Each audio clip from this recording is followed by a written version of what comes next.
Hi friends, आज का जो टॉपिक है तो हमारा इलेक्ट्रिकल मेंटेनेंस के ऊपर। आप लोग को जैसे मालूम होगा इलेक्ट्रिकल मेंटेनेंस में क्या क्या रहता है।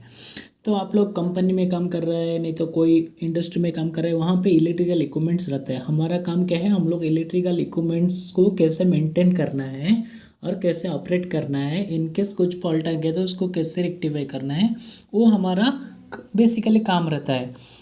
तो उसका बारे में हम लोग को जानकारी रही है। जैसे कंपनी में मोस्टली हमारा इलेक्ट्रिकल फील्ड लेते हैं, उसमें क्या आता है, ट्रांसफार्मर और इम्पोर्टेंट रहता है। सेकंड में क्या रहता है, एसटी पैनल्स। एसटी पैनल्स तो आप लोग को मालूम रहेगा। एसटी जो हाई टेंशन पैनल, जो ट्रांसफार्मर से पहले जो पैनल रहता है उसको कैसे ऑपरेट करना है, उसका अंदर क्या क्या ब्रेकर रहता है वो बारे में। और थर्ड में रहता है LT panels. LT means low tension panel, वो हो गया। बाद में और एक रहता है हमारा इक्विपमेंट इम्पोर्टेंट, क्या है, बैकअप सोर्स के लिए डीजी, डीजल जनरेटर जो है वो बैकअप पावर के लिए। इनकेस हमारा गवर्नमेंट का पावर चला गया तो जो गवर्नमेंट से जो पावर आया तो उस टाइम हमारा क्या डीजी स्टार्ट होता है, तो उसका मेंटेनेंस, उसका सॉर्ट आउट। बाद में आता है कि हमारा डीजी का जो सोर्स आता है वो भी एक पैनल में कनेक्ट होता है, ठीक है, डीजी सोर्स जो बोलते हैं।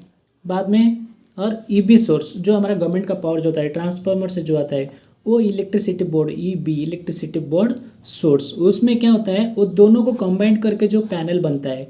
अभी देखिए, वो डीजी साइड आ गया, वो ईबी साइड आ गया, वो दोनों कंबाइंड होकर जो आउटपुट आएगा हमारा मेन पैनल को, जो एलटी पैनल, डिस्ट्रीब्यूट पैनल बोलता है।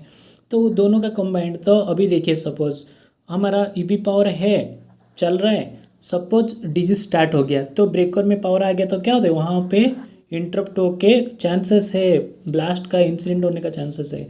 तो उसको कैसे ऑपरेट करना है, वो एलटी पैनल का जो डीजी ईबी का पैनल है उसका नाम हम लोग बोलते हैं एटीएस, ऑटो ट्रांसफर स्विच। तो ऑटोमेटिक कैसे ट्रांसफर करेगा पावर, एक पावर कट ऑफ हो गया तो वो बारे में हम लोग को जानकारी रही है चाहिए। बाद में वहाँ से जो सभी डिस्ट्रीब्यूट पैनल हो गया, सपोज चला गया लाइटिंग पैनल को, सपोज चला गया हमारा चिलर पैनल को, नहीं तो अलग अलग टाइप का हमारा जो पैनल है सभी वो आउटपुट चला जाता है ऐसे ही। तो उसका लोड वो बार में सभी वो क्या ब्रेकर यूज होता है। सपोज एलटी पैनल वो चला गया हमारा एलटी डीबी को, वहाँ पे डीबी रहता है, डीबी में 4 पोल एमसीबी, उस पर सिंगल पोल एमसीबी, वो सभी ऑपरेटिंग, वो टोटल जो एंटर है ना वो हमारा इलेक्ट्रिकल मेंटेनेंस में आता है। वो बारे में हम लोग आज बात करेंगे थोड़ा डीपली। पहले देखिए, हमारा जो एसएलडी, कौन सा भी कंपनी को आप जाओ इंटरव्यू के लिए, पहले आपको पूछता है एसएलडी मालूम है क्या तुम्हारा प्रीवियस कंपनी का, नहीं तो आपको एसएलडी बारे में मालूम है क्या। SLD means SLD, single line diagram. Single line diagram means किससे पावर आ गया आगे, तो वो बारे में बताना है उनको। तो पहले आप क्या करना है, पहले देखिए, जब गवर्नमेंट का पावर आता है हम लोग को बेसिकली यूटिलाइज के लिए, हमारा जो यूज़ के लिए कितना वोल्ट चाहिए, 230 वोल्ट्स सिंगल फेज, ठीक है। सिंगल फेज हमको चाहिए 230 वोल्ट्स, 3 फेज हो गया तो कितना हो गया 430 वोल्ट्स, 440 430 एवरेज आप बोल सकते हैं। तो उसका हमारा वो क्या हो गया, एलटी वोल्टेज हमको चाहिए। तो जो हमारा गवर्नमेंट का जो पावर आता है ट्रांसफार्मर को, वहाँ पे मैं ट्रांसफार्मर कर देता हूँ, ट्रांसफार्मर, उसको जो पावर आता है वो क्या पावर आता है, 440 नहीं आता है ना, वो कितना वोल्ट आता है, 11 केवी आता है। 11 केवी मीन्स किलो वोल्ट, उसका अंदर 11 केवी वोल्ट कितना, 3 फेज आता है। कभी भी याद रखो एसटी साइड में 3 फेज ही होता है। न्यूट्रल सभी टाइम माइंड में रखो, वो ओनली फॉर 440 330 जो 230 है ना उसमें न्यूट्रल होता है, वो एलटी साइड में न्यूट्रल चाहिए, एसटी साइड में न्यूट्रल नहीं होता है। कभी भी देखो 11 के वी हो गया, 33 के वी हो गया, 66 के वी हो गया, उसका 11 का के वी का ऊपर जो है वो 3 फेज ही रहता है, न्यूट्रल नहीं रहता है। तो वो पहले आने से पहले हमारा ट्रांसफार्मर तो डायरेक्ट नहीं आएगा, क्योंकि जब हमारा ट्रांसफार्मर कुछ मेंटेनेंस करना है, नहीं तो शट डाउन करना है, नहीं तो प्रोटेक्शन के लिए, तो उसका पीछे ब्रेकर चाहिए। ब्रेकर मीन्स उसको ऑफ ऑन करने के लिए ट्रांसफार्मर को। तो पहले क्या आएगा हमारा, जो गवर्नमेंट का पावर आ गया, मैं सिंगल लाइन में बताता हूँ, जैसे सिंगल लाइन डायग्राम है ना, सिंगल लाइन में बताना सर, वो कमिंग फ्रॉम गवर्नमेंट साइड में, ईबी साइड आप बोल सकते हो, ठीक है।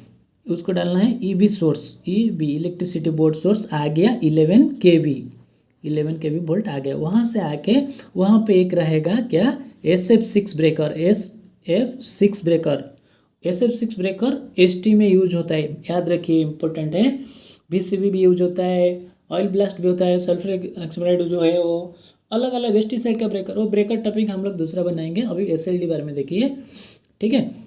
वहाँ पे हमारा आ गया, पहले ईबी सोर्स आके SF6 ब्रेकर में आ गया। और एक बात रखे, एक एक कंपनी में वो डिमांड करते हैं हमको 2 सोर्स दीजिए, क्योंकि एक सोर्स कट ऑफ हो गया, नहीं तो केबल डैमेज हो गया, दूसरा सोर्स का पावर बैकअप चाहिए वही टाइम पे, नहीं तो हमारा डीजी कितना टाइम तक रन होगा। इसीलिए कभी भी देखो, मैं एक मेरा कंपनी बारे में बात करता हूँ। देखो मैं जहाँ पे काम कर रहा हूँ उसमें कैसा है, तो वो हमारा मैं दूसरा पेज लेता हूँ, वो स्टार्टिंग से बताता हूँ। देखिए वहाँ पे हमारा 2 ब्रेकर्स है।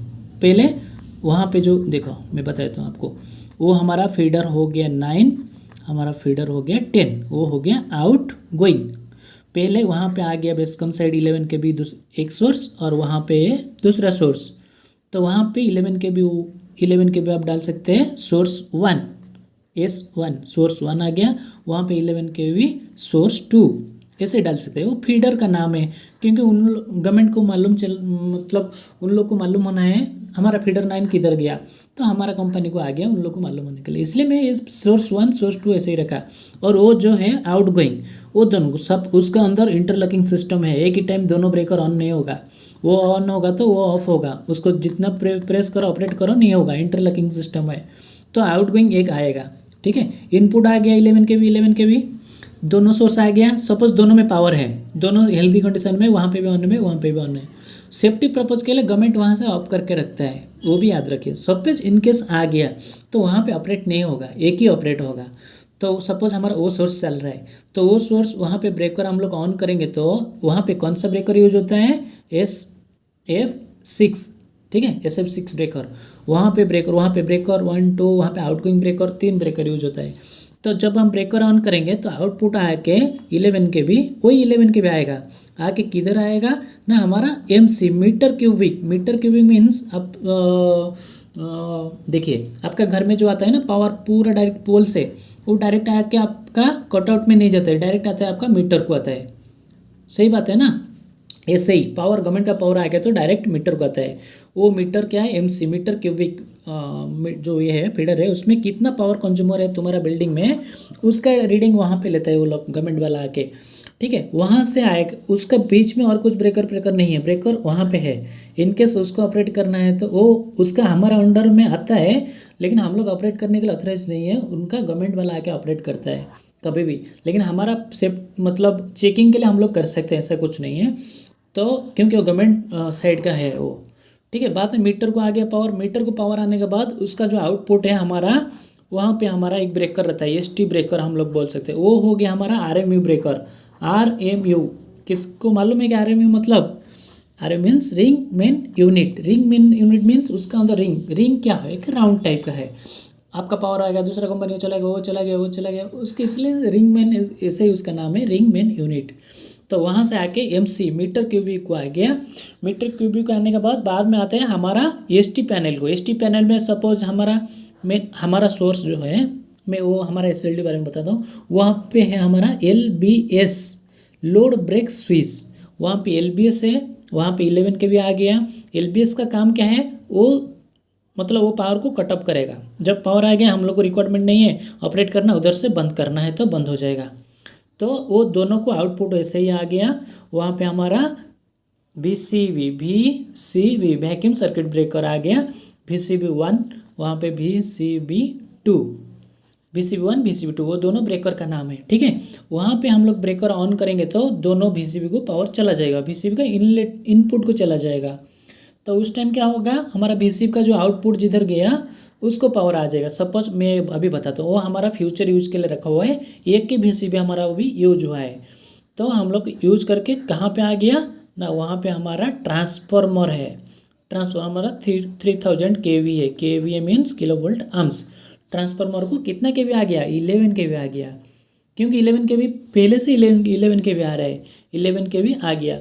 ट्रांसफार्मर का हमारा स्टेप डाउन है, क्योंकि हमको डिस्ट्रीब्यूट पावर चाहिए, मतलब लो टेंशन का पावर चाहिए। वहाँ पे हमारा स्टेप डाउन ट्रांसफार्मर है जो 11 kV को 440 वोल्ट्स करता है। आप अभी बताएंगे भाई ऊपर तो बताया 330 वोल्ट्स, वहाँ पे क्यों 440 वोल्ट्स, लेकिन एक्चुअली स्टैंडर्ड जो है 440 हम लोग बोल सकते हैं, लेकिन एक्चुअली आता है 430 420 एक्सेप्टेबल, ±10% एक्सेप्टेबल हमारे इक्विपमेंट के लिए। तो वहाँ पे क्या हो गया, ट्रांसफार्मर से 11 kV आके 440 आउट हो गया, 440 आउट हो गया, वहाँ पे 440 वोल्टेज आउट हो गया विथ न्यूट्रल। ठीक है, वहाँ पे ओनली 3 फेज आ गया, 3 फेज, वहाँ पे 3 फेज प्लस न्यूट्रल आ गया। न्यूट्रल हमको चाहिए सिंगल फेज यूज करने के लिए, तो वहाँ पे आ गया। तो उसका आगे क्या हो गया हमारा ना, एक रहता है हमारा ब्रेकर रहता है, एलटी ब्रेकर रहता है, जो एसीबी बोलता है, एयर सर्किट ब्रेकर, एसीबी, वो वैक्यूम सर्किट ब्रेकर, वो एसीबी लो टेंशन के लिए यूज होता है। तो ब्रेकर बारे में वो कितना रेटिंग का ब्रेकर लगाना है वो डिपेंड करता है आपका कितना बड़ा ट्रांसफार्मर है, कितना बड़ा आपका लोड से कितना आपका लोड है, वही सबसे ब्रेकर लगेगा। जैसे हमारा वहाँ पे बीसीबी हो गया, तो वो कितना कोई पूछेगा तो 800 का बीसीबी है, 800 आर्म्स का। तो हमारा जो भी एलबीएस है, सॉरी एलबीएस जो है वो 630 आर्म्स है। वो सभी डिपेंड करता है लोड कितना है। आप अभी बताएंगे क्यों सर उधर 630, वहाँ पे 800, वहाँ पे हमारा जो एससीबी है वो 3200 आर्म्स, मतलब 3200 आर्म्स। अभी एलटी में इतना आर्म्स हो गया और एसटी में इतना कम आर्म्स क्यों है, वो थोड़ा आपको जानकारी दूसरे टॉपिक में बताऊंगा। क्योंकि एलटी साइड में करंट ज़्यादा हो जाता है, वोल्टेज कम हो जाता है, इसलिए करंट ज़्यादा हो गया तो उसका ब्रेकर भी बड़ा बैठाना है। ठीक है, वहाँ पे हमारा एसीबी आ गया, ट्रांसफार्मर से एसीबी आ गया। देखिए सपोज ट्रांसफार्मर में कुछ फॉल्ट हो गया, तो क्या होता है, ट्रांसफार्मर फॉल्ट हो गया तो हम लोग वहाँ पे एलबीएस भी ऑफ करेंगे, बीसीबी भी ऑफ करेंगे हमारे सेफ्टी के लिए, और हमारा आउटपुट जो है एसीबी भी ऑफ कर देंगे। क्योंकि रिटर्न पावर नहीं, चांसेस तो नहीं है, फिर भी सेफ्टी के लिए हम लोग आउटपुट भी बंद करके रिकॉर्ड कर देते हैं एसीबी। तो हमको ट्रांसफार्मर सही कराना है, इसके लिए उसका ब्रेकर्स है। बाद में वहाँ से आ गया हमारा एलटी पैनल को। एलटी पैनल में हमारा क्या होता है ना, वहाँ पे ईबी सोर्स का एक इनकमर और एक डीजी सोर्स का इनकमर है। वहाँ पे हमारा डीजी सेट है। डीजी सेट जब पावर फेलर हो जाएगा उसका सेंस उधर से लेता है, तो जब पावर फेलर हो गया डीजी हमारा स्टार्ट हो गया, स्टार्ट होके उसका डीजी सोर्स उसका अंदर आ गया, तो डीजी भी दोनों आ गया। अभी सपोज देखिए उसका अंदर इंटरलॉकिंग रहता है, जैसे ईबी चल रहे तो डीजी स्टार्ट नहीं होगा, नहीं तो डीजे चल रहे तो ईबी स्टार्ट नहीं होगा, उसका इंटरलॉकिंग सिस्टम है ऑटोमेटिक। तो वहाँ से दोनों सोर्स कंबाइंड होकर हमारे आउटपुट पैनल को आता है।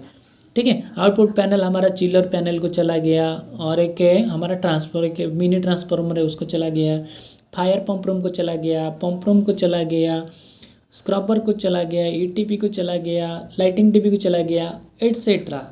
कितना भी आपका पैनल है वो सभी को चला गया। वहाँ पे सपोज मैं देखता हूँ चिलर, हमारा चिलर पैनल चला गया, चिलर पैनल हमारा वहाँ पे चिलर पैनल है, वहाँ पे भी एससीबी एक है 1200 आर्म्स का, वहाँ पे भी 1200 आर्म्स है, उसमें डिवाइड है। वहाँ पे chiller 1, chiller 2, chiller 3, chiller pump 1 2 3, बाद में आगे आ गया तो एक लाइटिंग डीवी, आप किसको भी दे सकते हो। वो हो गया डिस्ट्रीब्यूट पैनल हो गया, वो मैन पैनल हो गया।